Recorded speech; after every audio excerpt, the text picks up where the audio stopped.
امام مالک رحمۃ اللہ تعالیٰ نے نا مدینے کی گلیوں کی دیواریں چما کرتے تھے۔ ایک بندے نے اعتراض کر دیا، کیونکہ عقل والا تو اعتراض کرتا ہے، عشق والا تو سب کچھ قربان کرتا ہے۔ ایک بندے نے نا اعتراض کر دیا، اس نے کہا کہ آپ یہ کیوں چومتے ہیں؟ حضرت امام مالک کہنے لگے میں اس وجہ سے چومتا ہوں، ہو سکتا ہے گزرتے ہوئے میرے نبی پاک کا جسم اطہر اس دوار سے لگ گیا ہو۔ تو اب جو اعتراض کرنے والا تھا اس نے اس کے اوپر بھی ایک دلیل دی، اس نے کہا یہ دواروں سے لگ کے گزر رہا ہے، یہ بچوں کا کام ہوتا ہے۔ دیکھو نا کوئی بڑا کبھی دوار سے لگ کے گزر، یہ نہیں ہاں بچہ کوئی ہو وہ کبھی کسی گلی کو ہاتھ لگا رہا ہوتا ہے، کبھی کسی دوار کو ہاتھ، وہ کہتا ہے آپ تو علم رکھنے والے ہیں، حدیث پڑھانے والے ہیں، تو آپ یہ کہہ رہے ہیں کہ یہاں جسم لگا ہوگا، یہ تو ممکن نہیں ہو سکتا۔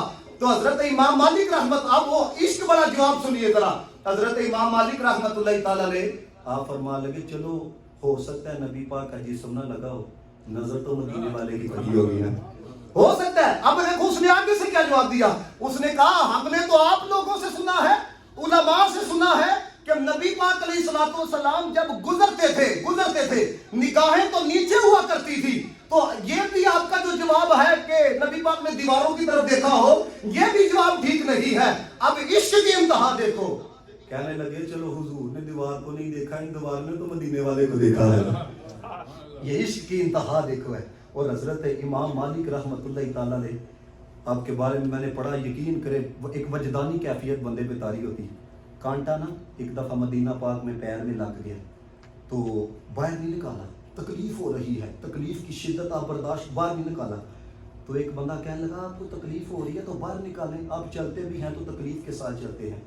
کہتے ہیں میں تو اس بات کے اوپر راضی ہوں یہ کانٹا پیر پہ لگا ہے نہ، اور میری مرضی تو یہ ہے یہ کانٹا کاش دل پہ لگتا، کیونکہ یہ رسول اللہ علیہ الصلوۃ والسلام کے شہر کا کانٹا ہے، اس کی جگہ پیر میں نہیں، اس کی جگہ دل میں ہونی چاہیے، اس کی جگہ میرے جگر میں ہونی چاہیے۔ اور حضرت امام مالک رحمت اللہ تعالیٰ علیہ یہ وہ ہستی ہیں، امام شافعی کہتے ہیں میں ملاقات کے لیے گیا تو میں نے ان کے پاس نا بڑے شاندار گھوڑے دیکھے، تو میں نے دیکھ کے کہا ماشاءاللہ بڑے شاندار گھوڑے ہیں، تو کہتے ہیں مجھے سارے کے ساری تحفے کے اندر دے دیے، تو میں نے کہا ایک آدھا اپنے پاس بھی رکھ لے سواری کے لیے، تو کہتے ہیں رو کے کہنے لگے مجھے شرم آتی ہے کہ جس مسجد میں جس زمین میں حضور علیہ الصلوۃ والسلام آرام کر رہے ہوں میں اس پہ گھوڑے دھراتا پھروں۔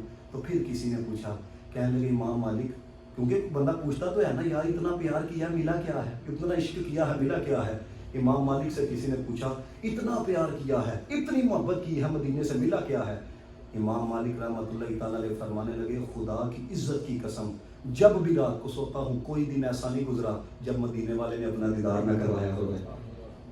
یہ محبت آپ اندازہ کریں، ہم اب کس طرف نکل گئے، یقین کریں اللہ معافی عطا کرے، ہم جس طرف نکل گئے اب ہر چیز کو عقل کے پرائے۔ بھائی یاد رکھو دنیا دار سے بھی آپ کو عشق ہو جائے نا کبھی آپ دلیلیں نہیں پوچھتے۔ اب امام مالک سے کوئی پوچھتا صدیق اکبر نے دیوار کو چوما تھا، میں کہ آپ اگر یہ دلیلوں کو لے کے تو آپ ایسے کرتے پھریں گے، یہ تو بخاری کے اندر ہے، بخاری شریف کے اندر ہے، نبی پاک علیہ الصلوۃ والسلام اپنا لعاب جس کو ہم تھوک کہتے ہیں، اپنا نبی پاک علیہ الصلوۃ والسلام لعاب دہن مارے کی ہمسا فرمایا کرتے تھے، چشمہ رحمت کی جھاگ۔ عقیدت دیکھو، یہ لعاب صحابہ کرام زمین پر نہیں گرنے دیتے تھے۔ اب آپ کو اگر کوئی پوچھے جی وہ صحابہ کرام یہ لعاب کو لے کے، یہ بخاری ہے، بخاری تو ہاتھوں پہ مان لیا کرتے تھے، جسم پہ مان۔ اب ان سے پوچھے بھائی آپ نے کہاں سے یہ دلیل بنا لی ہے؟ لیکن کوئی ان سے تو نہیں نہ پوچھ سکتا، کیوں؟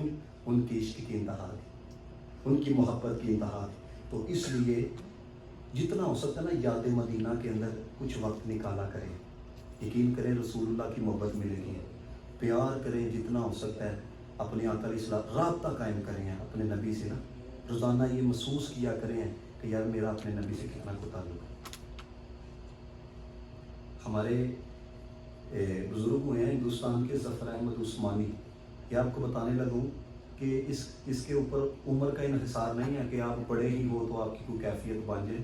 پچھلے دنوں بھی میں نے یہ بات سنائی ہے، میں نے کہا اعلیٰ حضرت فاضل بریلوی بھی کہتے ہیں اللہ تعالیٰ سنتا سب کی ہے لیکن محبوب کی محبت کسی کو عطا کرتا ہے۔ دیکھو نا ویسے کرنے کدھر تھے، محبت ملی کہ نہیں؟ ابو جہل تو روزانہ دیکھتا تھا، کیا ملا؟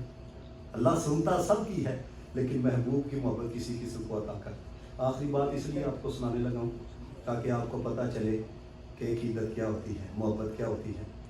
ظفر احمد عثمانی کہتے ہیں میں گیا حج کر کے نا مدینہ پاک، تو میرے ساتھ میرے کچھ دوست احباب بھی تھے، تو کہتے ہیں کہ وہ نا دسترخوان پہ ہم بیٹھے، جو روٹی کے ٹکڑے بچ کے، جو ہڈیاں بچ گئی، تو ہم پھینکنے کے لیے نا ڈھیر پہ چلے گئے. کہتے میں وہاں پہ گیا، تھوڑی دیر بعد میں نے دیکھا چھوٹا سا لڑکا ہے، تو وہاں پر آ کے نا تو وہ ٹکڑے اٹھا کے کھا رہا. کہتے ہیں میرا دل بڑا دکھا. میں اس کو اپنے کمرے کے اندر لے کے آیا، میں نے اس کو اچھا کھلایا، اچھا پلایا. پھر میں نے اسے پوچھا بیٹا کہ آپ کے بابا کیا کرتے ہیں؟ اس نے کہا میرے والد صاحب جو ہے نا وہ فوت ہو چکے ہیں، میں یتیم ہوں. کہنے لگے پھر میرے دل کے اندر اور محبت بڑھی. تو میں نے کہا آپ میرے ساتھ ہندوستان چلو، ہے اچھا کھلاؤں گا، اچھا پلاؤں گا. جب تم پڑھ لکھ جاؤ گے پھر میں تمہیں مدینہ المنورہ ہی میں چھوڑ جاؤں گا. کہتے ہیں چلو میں اپنی والدہ سے پوچھوں. اب والدہ آگے ہی دوسرے بچوں کے اخراجات سے نا تھوڑی سی تنگ تھی ہے. تو ماں نے کہا ٹھیک ہے بیٹا اگر تمہاری مرضی ہے تو چلے جاؤ. تو پھر احمد عثمانی کہتے ہیں وہ لڑکا میرے پاس آیا، چھوٹی عمر ہے، تو مجھے آگے کیا کہتا ہے؟ کہتا ہے علامہ صاحب مجھے یہ بتائیں وہ ہندوستان کے اندر چنے ملیں گے بھونے ہوئے؟ میں نے کہا ادھر تو وافر مقدار میں ملیں گے. کہتے ہیں بس اتنا. میں نے کہا تو میرا ہاتھ پکڑ کے نا مسجد نبوی شریف کے اندر وہ لے گیا. تو روزے کی طرف اشارہ کر کے کہتے ہیں یہ روزہ ادھر ملے گا. پھر مسجد نبوی شریف کے دیواروں کی طرف اشارہ کر کے کہنے لگا یہ ادھر ملیں گی. پھر دروازوں کی طرف اشارہ کر کے ادھر ملیں گی. اس نے کہا نہیں، ہے چھوٹا تھا لیکن عشق اور محبت دیکھو. کہتے ہیں فوراً اس نے اپنا ہاتھ چڑھوایا. تو کہنے لگا میں بھوکا رہ سکتا ہوں، پیاسا مر سکتا ہوں، لیکن اپنے نبی پاک کے دھار کو نہیں چھوڑ سکتا. تو یہی ہے سب کچھ حضرت والا آپ قربان کر دو، لیکن اپنے نبی سے کبھی بے وفائی نہ کرنا. زمانہ چھوٹ جائے، روٹ جائے، کچھ نہیں پرواہ. زمانہ چھوٹ جائے، روٹ جائے، کچھ نہیں پرواہ. نہ چھوٹے ہاتھ سے دامن تمہارا یا رسول اللہ. اللہ تعالیٰ آپ سب کو ایمان کی سلامتی کے ساتھ زندگی عطا فرمائے.